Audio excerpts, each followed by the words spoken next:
AIIMS new Delhi के professor neuro surgery doctor दीपक Agarwal sir हमारे साथ मौजूद हैं। नमस्कार सर, आज हम सर से ये जानना चाहते हैं कि आखिर ये गामा नाइफ क्या है। गामा नाइफ रेडियोथेरेपी का एक जरिया है जिसमें हम बहुत ही प्रिसाइज तरीके से रेडियोथेरेपी या गामा रेज देते हैं मरीजों को दिमाग के किसी भी ट्यूमर या नस के गुच्छे या और किसी बीमारी के लिए। इसे गामा नाइफ क्यों कहा जाता है सर? गामा नाइफ का नाम इसलिए पड़ा है क्योंकि ये एक नाइफ की तरह प्रिसाइज है। जैसे कि आप कोई ऑपरेशन करते हैं तो बस ट्यूमर हो या जो भी बीमारी हो उसको निकाल के बाकी चीज को आप संभाल के रखते हैं, वैसे ही गामा नाइफ सिर्फ ट्यूमर या उस नस के गुच्छे पे असर करती है, बाकी ब्रेन को प्रोटेक्ट करती है। क्या गामा नाइफ दर्दनाक होता है? गामा नाइफ बिल्कुल भी दर्दनाक नहीं है, इसमें कोई इंसिजन या चीरा नहीं लगता और ये जो है आपको एक दिन के लिए भर्ती भी नहीं होना पड़ता। उसी दिन सुबह आके शाम को आप जा सकते हैं, दूसरे दिन काम पे वापस जा सकते हैं। इसलिए ये बहुत ही सिंपल है और जैसे अगर आपने कभी अपना MRI या CT स्कैन कराया है तो वैसी एक मशीन में लेटना है और इसमें दर्द बिल्कुल नहीं होता। सर आप हमें ये बताइए, क्या गामा नाइफ केवल ब्रेन ट्यूमर के लिए है? गामा नाइफ ब्रेन ट्यूमर्स के लिए तो है ही है, लेकिन बाकी बहुत सारी बीमारियां हैं जिसमें गामा नाइफ असर करती है। जैसे कि नस के गुच्छे हो गए, उनको हम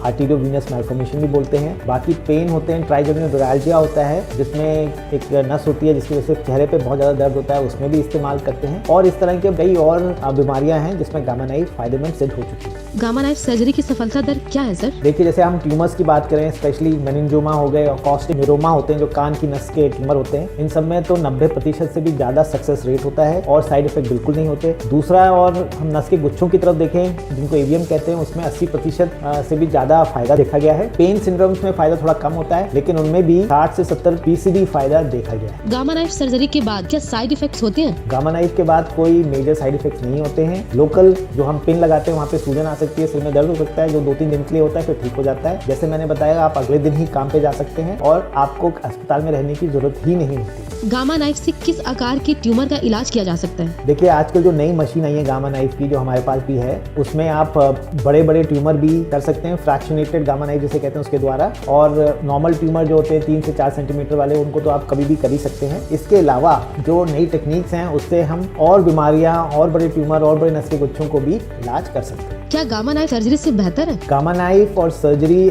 2 अलग माध्यम हैं और ये आपका न्यूरोसर्जन बताएगा कि किस स्थिति में सर्जरी बेटर है और किस स्थिति में गामा नाइफ बेटर है। लेकिन जहाँ पे दोनों मोडालिटी गामा नाइफ और सर्जरी दोनों दी जा सकती है, वहाँ पे मैं हमेशा कहूंगा कि गामा नाइफ बेहतर है। Sir, gamma knife immune system को प्रभावित करता है? कुछ स्टडीज आई हैं जिसमें ये देखा गया है कि गामा नाइफ देने से स्पेशली मेटास्टेसिस में इम्यूनिटी भी अप रेगुलेट होती है, लेकिन ये कुछ ही स्टडीज है, अभी इसके बारे में हमें ज्यादा जानकारी हासिल करनी है। क्या गामा नाइफ और साइबर नाइफ सेम है? गामा नाइफ और साइबर नाइफ दोनों स्टीरियोटैक्टिक रेडियो सर्जरी के माध्यम है। जो फर्क है वो है कि साइबर नाइफ आप पूरे शरीर में कहीं भी कोई ट्यूमर है उस पर दे सकते हैं, जबकि गामा नाइफ सिर्फ दिमाग के लीजन या डिजीज के लिए है। दूसरी चीज, गामा नाइफ सबसे प्रिसाइज तरीका है रेडिएशन देने का और मेरे अनुसार गामा नाइफ से बढ़िया कोई और रेडियोथेरेपी का माध्यम नहीं है। सर आखिरी सवाल, गामा नाइफ और ट्रेडिशनल रेडियोथेरेपी में क्या अंतर है? ट्रेडिशनल रेडियोथेरेपी जैसे एक्सटर्नल बीम रेडियोथेरेपी होती है, उसमें बाकी दिमाग में भी काफी रेडिएशन मिलता है और वो कई दिन तक 28 दिन 1 महीने भी चलती है। गामा नाइफ एक ही बार में एक ही दिन के अंदर 1 घंटा आधे घंटे में खत्म हो जाता है और इसमें बाकी ब्रेन को ना के बराबर रेडिएशन मिलता है, इसलिए बाकी दिमाग आपका सही सलामत रहता है।